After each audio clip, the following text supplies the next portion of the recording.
तो ड्रग्स के मायाजाल में अब हीरोइनों से सवाल की बारी है। आज Rakul Preet Singh narcotics control bureau के सामने हाजिर हो चुकी हैं। रकुल ने कल 24 घंटे की मोहलत मांगी थी, आज सवालों से उनका सामना हो रहा है। बॉलीवुड की बड़ी स्टार दीपिका पादुकोण का नंबर कल आएगा। एनसीबी कल दीपिका पादुकोण से पूछताछ करेगी। दीपिका कल देर रात गोवा से मुंबई लौट आई हैं। कल दीपिका के साथ साथ सारा अली खान और श्रद्धा कपूर की भी नारकोटिक्स ब्यूरो के सामने पेशी है। सुशांत सिंह राजपूत की रहस्यमय मौत के मामले की जांच में बॉलीवुड की इस ड्रग्स मंडली का खुलासा हुआ। अब हर रोज नए नए नाम सामने आ रहे हैं, नए नए राज खुल रहे हैं। दीपिका का ड्रग्स चैट में नाम सामने आया। दीपिका क्वान कंपनी की मैनेजर से, करिश्मा से ड्रग्स मांग रही थी। कल दीपिका से पूछताछ के पहले आज करिश्मा पर भी एनसीबी सवालों की बौछार करेगी।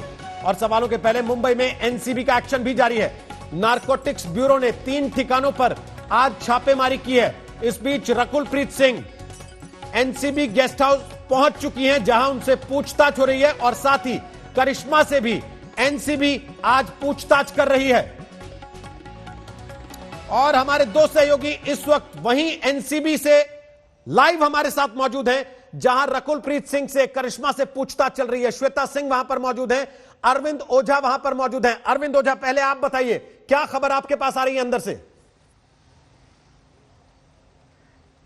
जी देखिए, मैं आपको बताऊं, रकुल प्रीत सिंह पहुंच चुकी हैं और करिश्मा पहुंच चुकी है। रकुल प्रीत सिंह से पूछताछ चलिए। देखिए, ये मेन एंट्री गेट है रोहित, इसी एंट्री गेट से रकुल प्रीत सिंह अंदर पहुंची हुई हैं। और जो सबकी नजरों में है, पूरे बॉलीवुड की नजरों में है, ये जो नारकोटिक्स कंट्रोल ब्यूरो का अस्थायी दफ्तर है एसआईटी का, जो सुशांत सिंह की मौत के बाद ड्रग्स कनेक्शन के लिए जांच के लिए बिठाई गई थी, यहाँ रकुल प्रीत सिंह पहुंची है। तकरीबन 1 घंटे हो चुके हैं, अंदर पूछताछ चल रही है। मैं आपको बताऊं, नारकोटिक्स कंट्रोल ब्यूरो की टीम के पास रकुल प्रीत सिंह और रिया चक्रवर्ती को लेकर ड्रग्स चैट आया था। उसके अलावा रकुल प्रीत सिंह, एनसीबी के जो सूत्र हमें बता रहे हैं, सारा अली खान और श्रद्धा कपूर उन दोनों के लिए अहम कड़ी साबित होंगी। इसलिए रकुल प्रीत सिंह से एसआईटी की भारी भरकम टीम फिलहाल ग्रिलिंग कर रही है। सवाल जवाब पहले से ही तैयार हो गए थे। उसके अलावा करिश्मा, उनसे भी पूछताछ होगी। देखिए, करिश्मा से जो पूछताछ होगी वो दीपिका के केस के लिए बहुत अहम है, इसलिए दीपिका की नजर भी आज इसी नारकोटिक्स कंट्रोल ब्यूरो के ये जो दफ्तर है, इसी पर दीपिका पादुकोण की नजर बनी हुई है। क्योंकि करिश्मा के साथ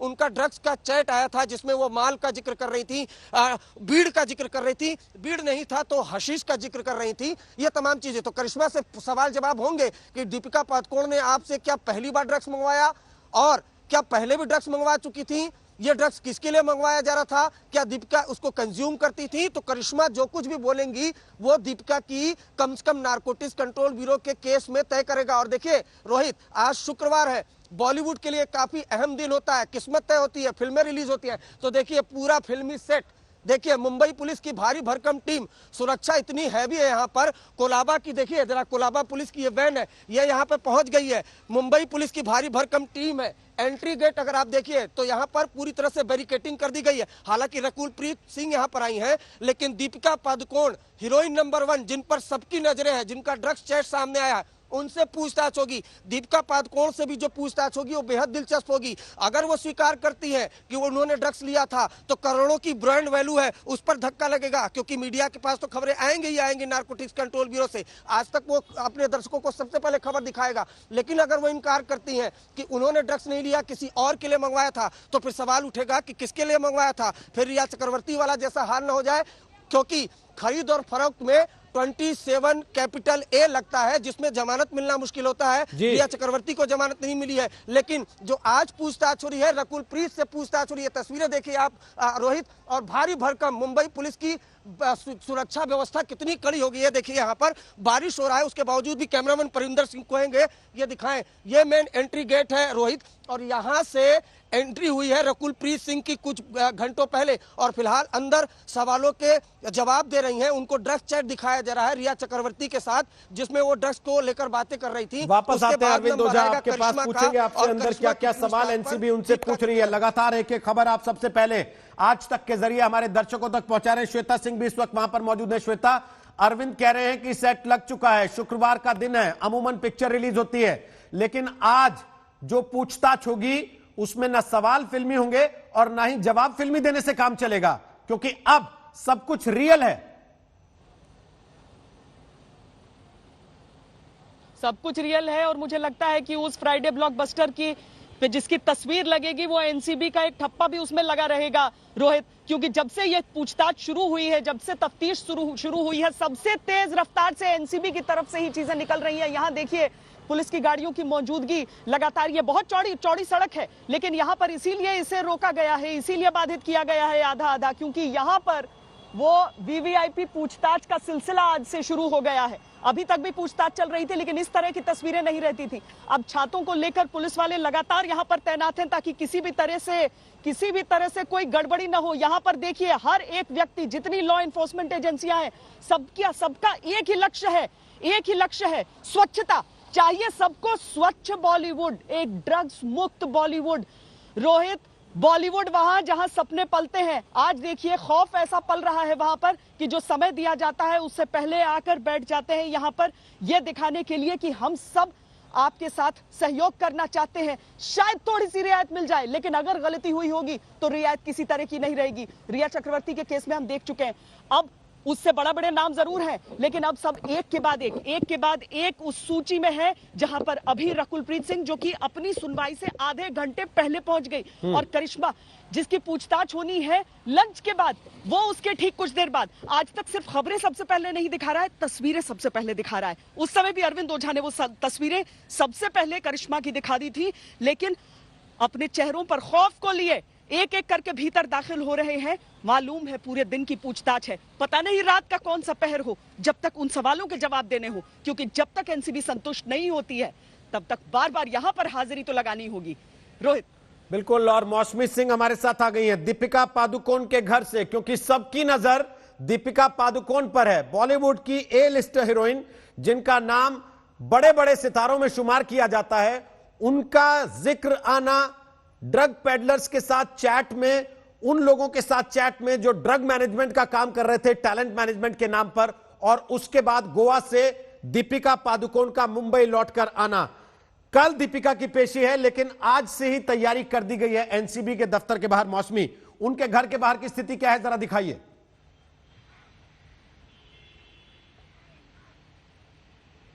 रोहित, हम जिक्र करते हैं बॉलीवुड के बेताज बादशाहों की, पर अगर दीपिका का जिक्र करें तो शायद वो बॉलीवुड की बेताज मलिका है, और फिल्म जगत में सबसे हाईएस्ट पेड एक्ट्रेसेस में उनका नाम आता है। 3 फिल्म फेयर अवार्ड जीत चुकी हैं और एक यूथ आइकॉन है। गजब फॉलोइंग है उनकी सब सोशल मीडिया प्लेटफॉर्म्स पे। पर कल जब दीपिका पादुकोण गोवा से मुंबई एयरपोर्ट लैंड की और उसके बाद यहाँ पे आई, तो उनको वो रिसेप्शन नहीं मिला जो अमूमन मिलता है, क्योंकि लगातार उनके फैंस से लेकर जांच एजेंसियों के मन में तमाम सवाल हैं, और उन सवालों के घेरे में फंसी दीपिका को उन सवालों का जवाब ढूंढना होगा।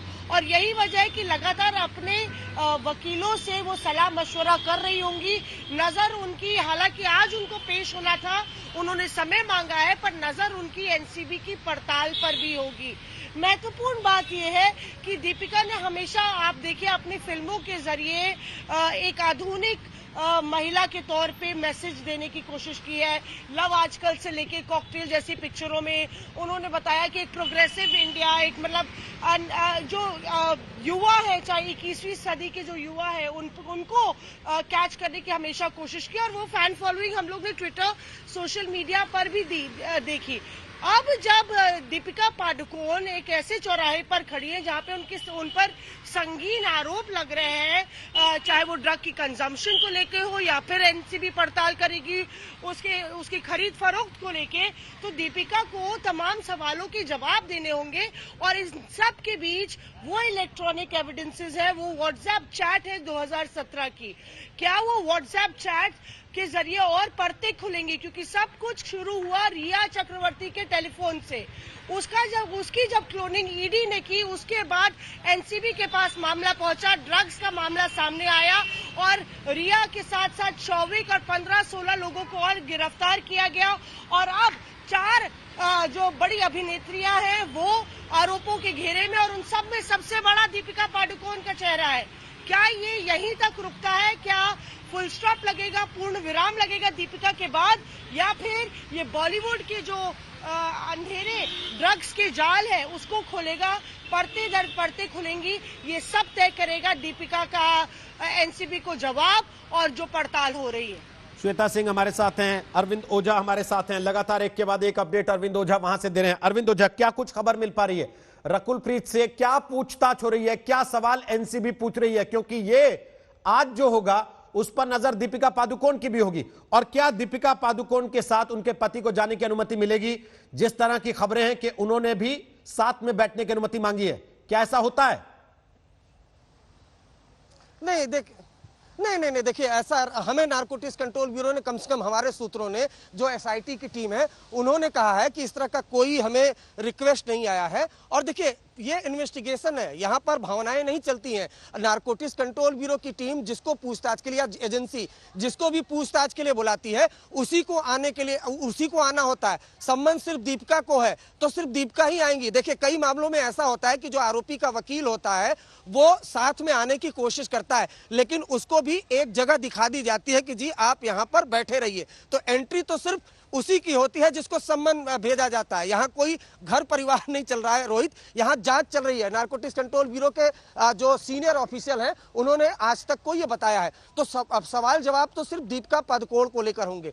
फिलहाल की अगर बात करें तो इसी दफ्तर में रकुलप्रीत सिंह को लेकर सवाल जवाब हो रहे हैं। इक्का दुक्का फिल्में आई थी, रिया चक्रवर्ती के बेहद करीबी थी, उस ड्रग मंडली की वो एक सदस्य हैं, और शायद यही वजह है कि उनको पूछताछ के लिए समन किया गया है। लेकिन दिलचस्प यह है कि रकुलप्रीत सिंह के खिलाफ न सिर्फ ड्रग्स चैट है, बल्कि 67 एनडीपीएस एक्ट में रिया चक्रवर्ती का डिस्क्लोजर स्टेटमेंट है। और इंपॉर्टेंट यह है कि वो डिस्क्लोजर स्टेटमेंट कोर्ट में एडमिसेबल होता है।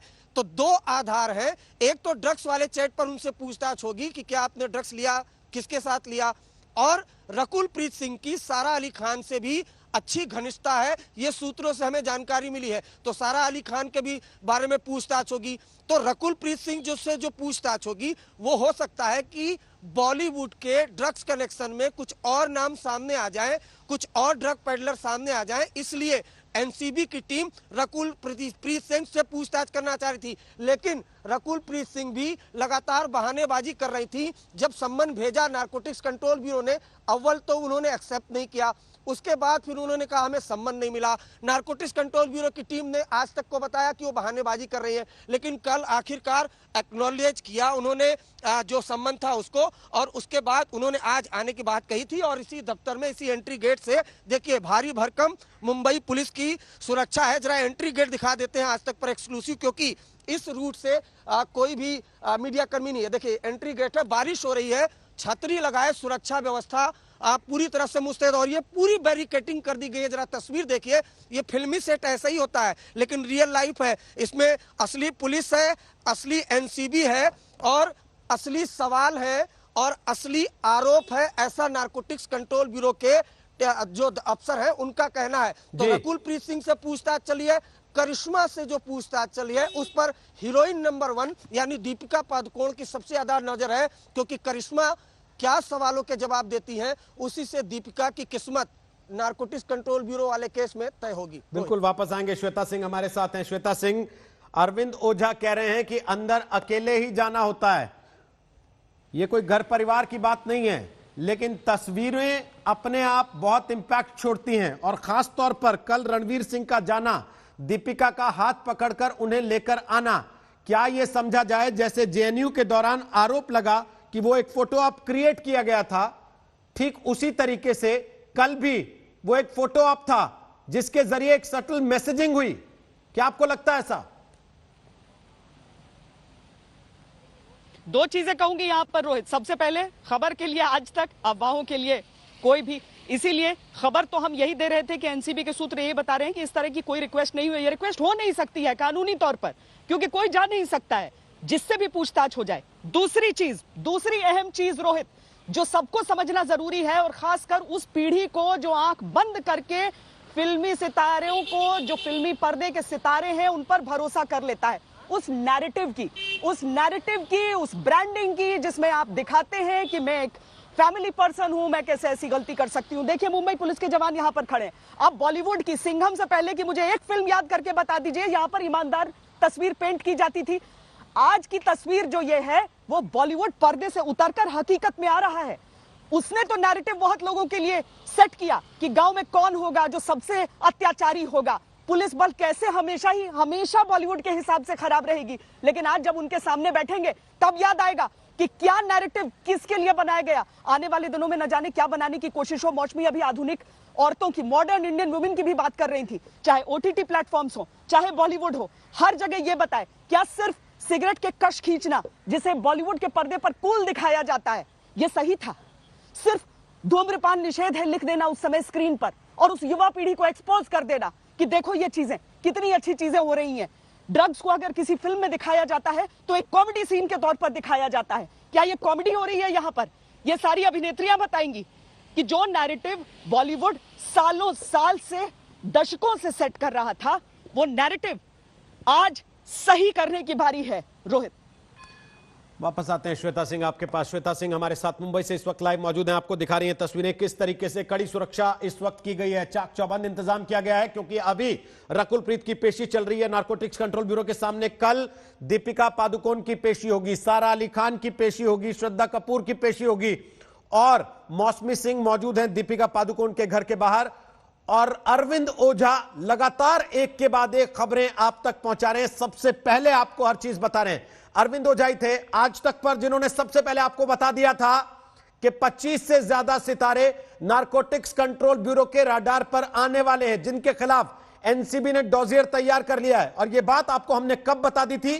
तब बता दी थी जब रिया चक्रवर्ती से सवाल जवाब चल रहे थे, जब रिया चक्रवर्ती अदालत में पेश तक नहीं हुई थी, रिया और शौविक से केवल पूछताछ हो रही थी। और आज तक ने आपको बताया था कि मामला इन्हीं दोनों के साथ खत्म नहीं होगा, अब यहां से मामला शुरू होगा। बॉलीवुड के बड़े बड़े सितारों को इसी एनसीबी में पेश होना होगा और सवालों के जवाब देने होंगे, क्योंकि उनके खिलाफ एनसीबी को बहुत सारे सबूत मिल चुके हैं। अब एक के बाद एक पेशी होगी। रकुल प्रीत सिंह इस वक्त अंदर हैं, उनसे सवाल जवाब हो रहे हैं। दीपिका पादुकोण कल पेश होंगी, उनसे कल सवाल जवाब किए जाएंगे। श्रद्धा कपूर, सारा अली खान, दोनों की पेशी होगी, उनसे पूछा जाएगा सुशांत सिंह राजपूत की उन पार्टीज के बारे में भी जिनके बारे में आज तक ने आपको एक एक तस्वीर दिखाई है कि कैसे आइलैंड पर वो सारा सामान मौजूद था जिनको देखकर एनसीबी को लगता है कि यहां ड्रग्स वाली पार्टीज होती थी। और ऐसे में दीपिका पादुकोण का अचानक से नाम आना, दीपिका पादुकोण का ड्रग चैट में शामिल पाया जाना, दीपिका पादुकोण का टैलेंट मैनेजमेंट कंपनी की मैनेजर से ड्रग मंगाने की बात करना, मौसमी सिंह, ये किसी बड़े नेक्सस की तरफ इशारा करता है जहां कंपनी का काम है सितारों को मैनेज करना, टैलेंट को मैनेज करना, कलाकारों को मैनेज करना, लेकिन वो मैनेज कर रही है उनकी ड्रग्स की जरूरतों को। एकदम देखिए, आप अगर जिस वार्तालाप या जिस व्हाट्सएप चैट का आपने जिक्र किया, अगर वो व्हाट्सएप चैट आप देखें 2017 की वो व्हाट्सएप चैट है और उसमें ये साफ है रोहित कि वो चैट में ऐसा लग रहा है कि जिस तरह से दीपिका का ने पूछा है कि आपके पास है क्या, माल है क्या, उसके बाद वो बोलती है कि मैं वीड की बात नहीं कर रही, मैं हैश की बात कर रही है। ऐसा नहीं लग रहा है कि पहली बार दीपिका कोई भी अगर वो कथित चैट देखे तो ऐसा नहीं लग रहा कि उस कथित चैट में पहली बार दीपिका अपनी करिश्मा से ऐसे बात कर रही है। और उन्होंने कोको का भी जिक्र किया, तो किस तरह से इस पूरे मसले पे जो गंभीर तथ्य है उनको तलाशेगी और उनको देखेगी एनसीबी। पर मैं एक बड़े मसले, एक और इस पूरी चर्चा से इतर एक सवाल ये भी खड़ा हो रहा है कि 2017 की ये चैट है रोहित, सवाल एनसीबी पर भी खड़े हो रहे हैं कि आखिर एनसीबी अब तक क्या कर रही थी। क्या ये पहली बार है कि उनके हाथ बॉलीवुड का इतना बड़ा जाल हाथ लगा है या इतने बड़े किरदार, क्या एनसीबी को पहले नहीं मालूम था इससे पहले? क्योंकि ये ईडी ने अपनी पड़ताल में पाया, रिया चक्रवर्ती का जब फोन खंगाला गया कि इस तरह की ड्रग्स की और नशे की बात हो रही है, तो ईडी इतने साल क्या कर रही थी? 2017 का ये चार्ट है। और सबसे बड़ी बात यह है कि लगातार जिस तरह से आप देखिए, अरविंद ओझा बात कर रहे थे हर चीज असली की असल असल जिंदगी का दफ्तर है और असल किरदार है। यहाँ पे पुलिस भी सीधे सवाल करेगी और अरविंद ओझा साहब जिस तरह से खबर ब्रेक कर रहे हैं, असल पत्रकार है, पर सवाल उनको भी थोड़ी रोशनी डालनी चाहिए इस बात पर कि एनसीबी ने जो कड़ियां ढूंढी है, क्या उनके पास कुछ पुख्ता सबूत है? जिस तरह से लगातार बातें मीडिया में लीक हो रही है, पड़ताल भी मीडिया में लीक हो रही है, क्या वो जो सरप्राइज एलिमेंट एनसीबी का होता है, कहीं उसको चोट नहीं पहुंच रही है? क्या एनसीबी भी दबाव में है? क्योंकि लगातार एनसीबी जो है बैकडोर या पर्दे चलिए के आते पीछे हैं से वापस काम आपके करती पास। है। मौसमी अशोक सिंघल भी हमारे साथ आ गए हैं, वो एनसीबी पर मौजूद हैं। दीपिका पादुकोण वापस आ गई हैं, उनके घर से मौसमी जानकारी दे रही है, लेकिन उनके खेमे से क्या खबर आ रही है अशोक सिंघल? क्या तैयारी हो रही है? तैयारी पूरी लीगल जो टीम है उनसे बात की जा रही है रोहित। सबसे बड़ी बात यह कि कल रात को वो पहुंची है, हालांकि गोवा में मैं उस वक्त मौजूद था जिस होटल में वो रुकी हुई थी, वहां भी वो लगातार लीगल टीम के संपर्क में थी रोहित, क्योंकि परेशान थी बहुत ज्यादा कि कैसे हैंडल किया जाए। एक दिन का समय मांगा उन्होंने, आज भी आने के बाद कल रात को पहुंची है। आज पूरी तैयारी कर रही है कि कल जो एनसीबी के सवाल होंगे उनका सामना करना है। सवाल जो पूछे जाएंगे ये कोई फिल्मी स्क्रिप्ट नहीं है, कोई डायलॉग नहीं बोलना, उनको वास्तविकता का सामना करना होगा। रीटेक की कोई गुंजाइश नहीं है रोहित इसमें। गलती एक बार होगी तो दोहराने का मौका, उसको सुधारने का मौका नहीं मिलेगा।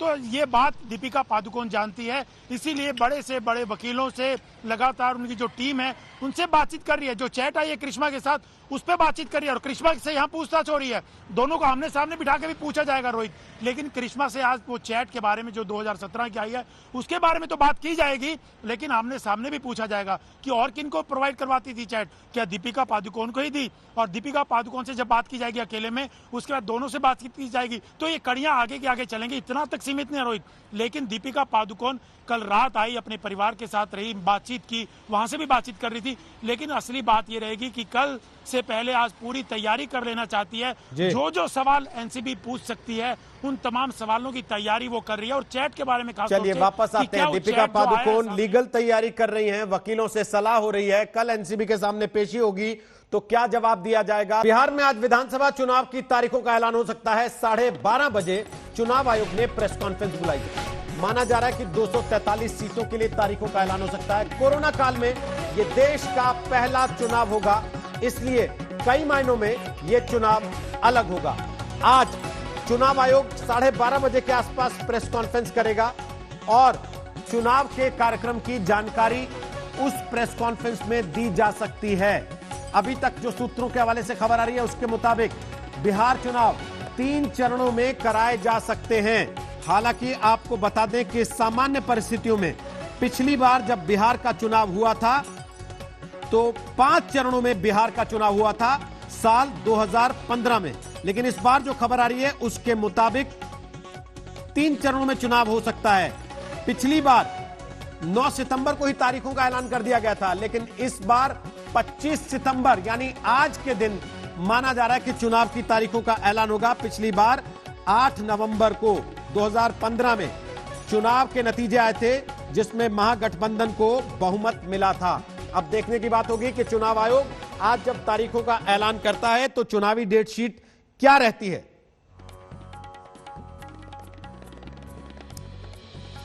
तो हमारे साथ 2 सहयोगी इस वक्त लाइव आ गए हैं। संजय शर्मा इस वक्त चुनाव आयोग से इस वक्त लाइव हमारे साथ मौजूद हैं और सुजीत कुमार झा पटना से, बिहार से इस वक्त हमारे साथ लाइव आ गए हैं। सुजीत जी बताइए क्या तैयारी है बिहार में चुनाव की, आज अगर ऐलान होता है तो?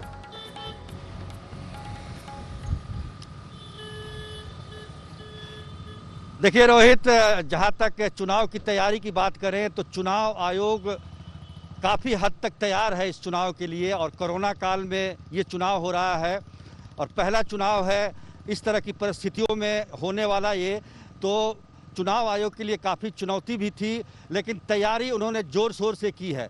जहां तक राजनीतिक दलों की तैयारी की बात करें तो वो चुनाव आयोग की तैयारी से उनकी तैयारी पीछे चल रही है, क्योंकि आपको पता ही है कि अभी तक गठबंधन में सीटों का बंटवारा नहीं हुआ, कौन गठबंधन में रहेगा महागठबंधन में कौन रहेगा, कौन जाएगा, एनडीए में एलजेपी रहेगा या बाहर जाएगा, ये अभी तक तय नहीं हो पाया है। और इसी बीच चुनाव आयोग ने आज ये अगर घोषणा होता है चुनाव आयोग की तरफ से, तो निश्चित तौर पर ये जो चुनाव होगा वो बिल्कुल अलग होगा।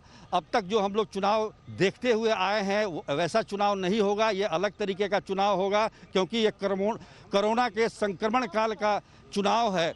और चुनाव आयोग ने काफ़ी पहले से, यानी कि मुझे लगता है कि जुलाई से इसकी तैयारी शुरू कर दी थी। और कोरोना को देखते हुए जो बूथों की संख्या बिहार में रही है 73,000 के करीब जो मतदान केंद्र हैं उसको बढ़ाकर 1.5 गुना उसको बढ़ाया गया है। करीब 45,000 की वृद्धि की गई है उसमें, ताकि एक बूथ पर 1,000 से ज़्यादा लोग वोट डालने के लिए नहीं आए, सोशल डिस्टेंसिंग का पालन हो और वो तमाम चीज़ें जो कि कोरोना काल में हमें गाइडलाइन के तहत हमें उसका पालन करना है, उसके पालन करने का भी पूरा इंतजाम किया गया है।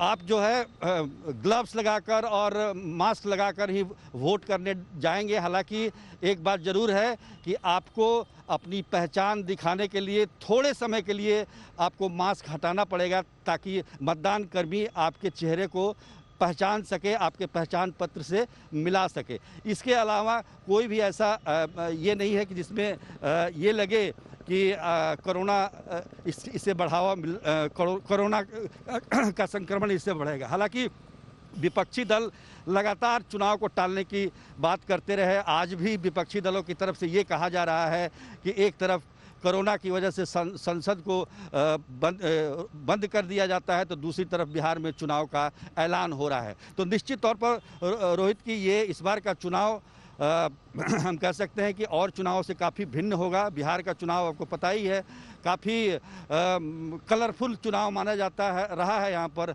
और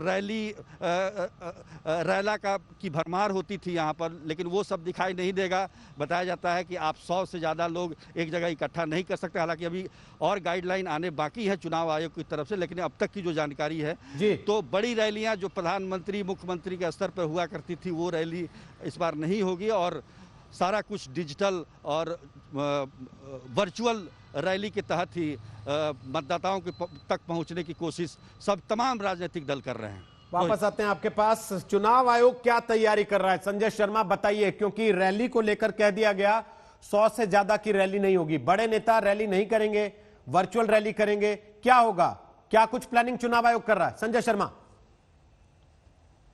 चुनाव आयोग ने पहले ही अपनी गाइडलाइन जारी कर दी है, पत्ते खोल दिए हैं, बस अब सिर्फ तारीखों के पत्ते खुलने बाकी हैं। चुनाव आयोग से जो छन कर खबरें आ रही हैं उसके मुताबिक 2 से 3 चरणों में चुनाव होंगे, ज्यादा चांस है कि 3 चरणों में चुनाव होंगे। और इसके साथ ही दशहरा और दिवाली के बीच का जो 20 दिन का वक्फा है उसमें सारी प्रक्रिया पूरी किए जाने की संभावना है। बस अब थोड़ी देर में ही पता चल जाएगा कि आखिर चुनाव आयोग ने क्या कार्यक्रम बनाया है। लेकिन चूंकि बिहार में दिवाली के साथ ही पर्वों का सिलसिला खत्म नहीं होता, बल्कि छठ और छठ के बाद कार्तिक पूर्णिमा, तमाम लोग उसमें एंगेज होते हैं। लेकिन इस बात को लेकर सभी राजनीतिक पंडित, सभी विश्लेषक एक राय दिख रहे हैं कि चुनाव तो कराया जा रहा है, मतदान तो होगा, लेकिन मतदान प्रतिशत 40 से 45% या उससे भी नीचे रहने के आसार लग रहे हैं, क्योंकि जितने बुजुर्ग हैं वो शायद ही मतदान केंद्रों तक जाएं। जो संक्रमित हैं उनके लिए पीपीई किट पहनकर मतदान करने की सुविधा है, लेकिन उनको डाक मतदान की भी सुविधा दी गई है। विज्ञान भवन में ये तीसरा मौका होगा जब चुनाव आयोग अपनी प्रेस कॉन्फ्रेंस कर रहा है। इससे पहले 2014 के लोकसभा चुनाव की प्रेस कॉन्फ्रेंस यहीं हुई थी प्लेनरी हॉल में, 2019 के चुनाव की भी प्रेस कॉन्फ्रेंस यहीं हुई, और अब पहला मौका ऐसा है जब विधानसभा चुनाव का ऐलान यहाँ किया जा रहा है कोविड के मद्देनजर। साथ ही ये जैसा कि सुजीत जी ने बताया कि बिल्कुल परिदृश्य बदला होगा, यानी चुनाव के पूर्व का, चुनाव के दौरान का और मतगणना के बाद का सभी परिदृश्य बदले होंगे। चुनाव बहुत ही स्ट्रिक्टनेस उसके साथ किया जा रहा है, एहतियात पूरे बरते जा रहे हैं। 1.5 गुना से ज़्यादा मतदान कर्मी भी बढ़ाए गए हैं, 1.5 गुना से ज़्यादा बूथ भी बढ़ाए गए हैं। साथ ही तमाम अब लोग उंगलियों से बटन नहीं दबाएंगे, बल्कि तीलियों से, बिहार की भाषा में कहते तो कटकी से बटन दबेगा अब ईवीएम का। लेकिन इसके साथ ही ये भी है कि चुनाव आयोग के लिए भी चुनौती बड़ी है। सिर्फ ये पत्ते सिर्फ चुनौती सिर्फ चुनाव आयोग की नहीं बल्कि बिहार की जनता की है, लोकतंत्र की है। जी, जिन किसानों के मुद्दे को लेकर बात की जा रही है, किसानों के मुद्दे का भी लिटमस टेस्ट अभी होगा, चुनाव आयोग का भी लिटमस टेस्ट होगा, बिल्कुल किसानों के चुनावों मुद्दे का ऐलान भी है लिटमस सुप्रीम टेस्ट कोर्ट में। होगा इसी चुनाव के दौरान, क्योंकि तेजस्वी यादव आज ट्रैक्टर पर बैठकर निकले भी 12:30 बजे प्रेस कॉन्फ्रेंस है। हम वापस आएंगे संजय शर्मा, उस वक्त आपके पास बड़ा कवरेज आज तक आपको बिहार चुनाव की इस तैयारी को लेकर दिखाएगा, इसकी डेट शीट के ऐलान को लेकर दिखाएगा। लेकिन आज देश भर में किसानों का प्रदर्शन भी चल रहा है, जरा उसकी भी कुछ जानकारी, कुछ खबरें आपको दिखाते हैं।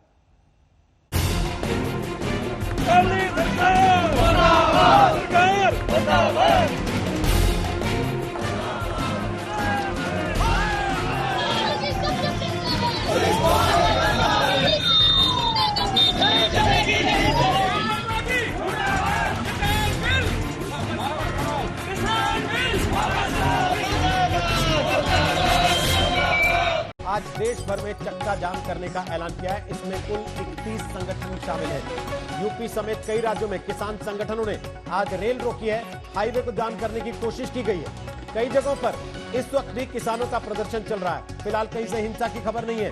किसान संगठनों को कांग्रेस, आरजेडी, समाजवादी पार्टी, अकाली दल, आम आदमी पार्टी और टीएमसी समेत कई विपक्षी दलों का साथ भी मिला है।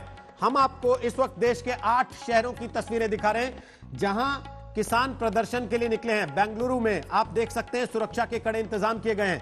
अमृतसर में किसान सड़कों पर बैठे हैं। बरनाला में भी किसानों ने प्रदर्शन किया है। राजस्थान के अलवर में, संगरूर में, पंजाब के फिल्लौर में, सिद्धार्थनगर में, दरभंगा में आपको तस्वीरें इस वक्त दिख रही हैं। कृषि बिलों के खिलाफ किसानों के भारत बंद के दौरान आज जहां जहां प्रदर्शन हो रहा है वो तस्वीरें आपको आज तक इस समय टेलीविजन स्क्रीन पर दिखा रहा है। और कृषि बिलों के खिलाफ कांग्रेस की नेता प्रियंका गांधी ने ट्वीट भी किया है।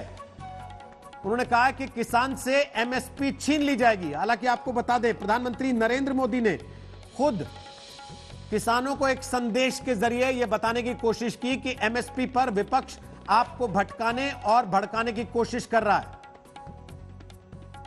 केंद्रीय कृषि अध्यादेश के विरोध में जहां किसानों ने भारत बंद का ऐलान किया है, तो पंजाब में इसका व्यापक असर कहीं ना कहीं देखने को नजर आ रहा है। हालांकि अभी अल सुबह है, लेकिन बावजूद इसके किसानों के जो विरोध के स्वरूप यहां पर भीड़ जुटनी इकट्ठा हो गई है। नेशनल हाईवे है दिल्ली से लुधियाना जाने वाला, और यहां पर ये देखिए कि तमाम किसान संगठन धरने पर बैठे हुए हैं। तो हाईवे का अगर आपको दिखाएं, आने और जाने दोनों ही तरफ कहीं ना कहीं सन्नाटा पसरा हुआ है। और यहाँ पर जो बंद बुलाया गया था, यहाँ पर आप देख सकते हैं तमाम किसान संगठन यहाँ पर मौजूद हैं, और इनका यहाँ पर कहना है कि केंद्र सरकार ने जो ये ऑर्डिनेंस लाया है, इसका विरोध ये तब तक करते रहेंगे जब तक केंद्र सरकार इस अध्यादेश को वापस नहीं लेती है। अगर पूरे पंजाब की बात करें तो ये मालवा बेल्ट में कहीं ना कहीं असर ज्यादा दिखाई दे रहा है। संगरूर का जो इलाका है वहां पर रेलवे ट्रैक बिल्कुल जाम है, और आज जो है पूरा पंजाब बंद किया गया है। हरियाणा और पंजाब का बॉर्डर है, यहाँ पर आप देख सकते हैं आगे हरियाणा की सीमा शुरू हो जाती है। तो कुल मिलाकर यहाँ पर बंद का असर कहीं ना कहीं दिखने लगा है। किसानों की बात करें तो किसानों के अलावा जो विपक्षी राजनीतिक दल हैं वो भी कहीं ना कहीं इस बंद का हिस्सा हैं, और अकाली दल हो, आम आदमी पार्टी हो, कांग्रेस हो, कांग्रेस की पंजाब में सरकार है, लिहाजा राजनीतिक दलों ने भी इस बंद का कहीं ना कहीं समर्थन किया है। कैमरामैन दिलीप साहू के साथ सतेंद्र चौहान, शंभू बॉर्डर, आज तक। तो आप देख रहे थे सत्येंद्र चौहान की रिपोर्ट। आपको देश के कुछ और हिस्सों में जो प्रदर्शन चल रहा है उसकी भी तस्वीर दिखाते हैं। बिहार और उत्तर प्रदेश में भी कुछ जगहों पर किसान निकले हैं सड़कों पर विरोध करने के लिए। ये देखिए कैमूर बिहार में, जहां जन अधिकार पार्टी पप्पू यादव की मोर्चा संभाले हुए है, रेल का इंजन रोककर वो किसानों के साथ प्रदर्शन कर रहे हैं। और दूसरी तरफ उत्तर प्रदेश में मेरठ की तस्वीरें हैं, आप इस समय देख सकते हैं, जहां पर कुछ किसान संगठनों के नेतृत्व में किसान सड़कों पर उतरे। हालांकि उत्तर प्रदेश में जिस तरीके के विरोध की उम्मीद कर रही थी विरोधी पार्टियां, उस तरीके का विरोध प्रदर्शन कम से कम दिखाई अभी तक नहीं दिया, लेकिन पंजाब में जरूर विरोध ने जोर पकड़ा है। कृषि बिल के खिलाफ आज 31 संगठनों ने देश भर में बंद का ऐलान किया है। एमएसपी पर मोदी सरकार के आश्वासन के बाद भी किसानों का गुस्सा कम नहीं हो रहा। विपक्षी संगठन भी लामबंद है। संसद के दोनों सदनों से कृषि बिल पास हो चुका है। राष्ट्रपति के दस्तखत का इंतजार है, लेकिन विरोध का सबसे ज्यादा असर पंजाब और हरियाणा में देखने को मिल रहा है। कई दिनों से वहां किसान मुखालिफत की आवाज बुलंद किए हुए हैं। अकाली दल कोटे से मोदी कैबिनेट में मंत्री रही हरसिमरत कौर बादल तो अपने पद से इस्तीफा तक दे चुकी हैं। अब आज उन्हीं कृषि बिल के विरोध में देशव्यापी बंद है। इसमें 31 संगठन शामिल हो रहे हैं। किसान संगठनों को कांग्रेस, आरजेडी, समाजवादी पार्टी, अकाली दल, आप, टीएमसी समेत कई पार्टियों का साथ भी मिला है। किसानों से संबंधित जो बिल था, ये सरकार को सब लोगों से बातचीत करके लाना था। सब राजनीतिक दलों से बात करनी चाहिए थी और एक ऐसा कानून लाना चाहिए था जिससे किसान खुश होते और उनका भी समाधान होता। संसद के दोनों सदनों ने जिन 2 विधेयकों पर मुहर लगाई है, उनमें कृषक उपज व्यापार और वाणिज्य विधेयक 2020, कृषक कीमत आश्वासन और कृषि सेवा पर करार विधेयक 2020 शामिल हैं। किसानों की असली चिंता एमएसपी को लेकर है, कृषि मंडियों को लेकर है। उन्हें डर है कि नए बिल के प्रावधानों की वजह से कृषि क्षेत्र पूंजीपतियों और कॉरपोरेट घरानों के हाथों में चला जाएगा। कुछ संगठन और सियासी दल चाहते हैं कि एमएसपी को बिल का हिस्सा बनाया जाए ताकि अनाज की खरीदारी न्यूनतम समर्थन मूल्य से नीचे न हो, जबकि सरकार साफ साफ कह चुकी है कि एमएसपी और मंडी व्यवस्था पहले की तरह ही जारी रहेगी। ये दोनों जो विधेयक हैं, ये निश्चित रूप से किसान को एपीएमसी की जंजीरों में जो जकड़ा हुआ था उसको मुक्त करने वाले हैं, आज़ाद करने वाले हैं, और जो छोटा किसान है उसे भी अपने उत्पादन की बुआई के समय गारंटी मिल सके और वो महंगी फसलों की ओर आकर्षित हो सके। पंजाब सरकार तो कृषि बिल को लेकर जबरदस्त हमला बोल रही है। मुख्यमंत्री कैप्टन अमरिंदर सिंह ने कहा कि किसान विरोधी बिल से उद्योगपतियों को फायदा है। सब किसान को मालूम है कि मेरी मंडी कहाँ लगी हुई है और मंडी खरीद देंगे। अब सारी मंडियां बंद कर दी, एमएसपी बंद कर दिया, एफसीआई को बंद कर दिया, सब कुछ, कोई एमएसपी नहीं रहेगी तो कहाँ जाएंगे लोग? इस मिस्टर अडवाणी के घर में, और अडानी क्या नाम है उसका, जो इंडस्ट्रियलिस्ट है, उनके घर में जा मिलेंगे। वैसे विरोध के बीच एनडीए की सहयोगी जेडीयू ने बिल का समर्थन किया है। गुरुवार को नीतीश कुमार ने विरोधियों को कहा कि वे इस मुद्दे पर सियासत कर रहे हैं। सरकार के आश्वासनों के बाद भी विपक्ष मानने को तैयार नहीं। कांग्रेस के नेतृत्व में विरोधी दलों के नेता राष्ट्रपति से मुलाकात भी कर चुके हैं। ऐसे में फिलहाल ये विवाद खत्म होता नजर नहीं आ रहा। दिल्ली से हिमांशु मिश्रा के साथ आज तक ब्यूरो।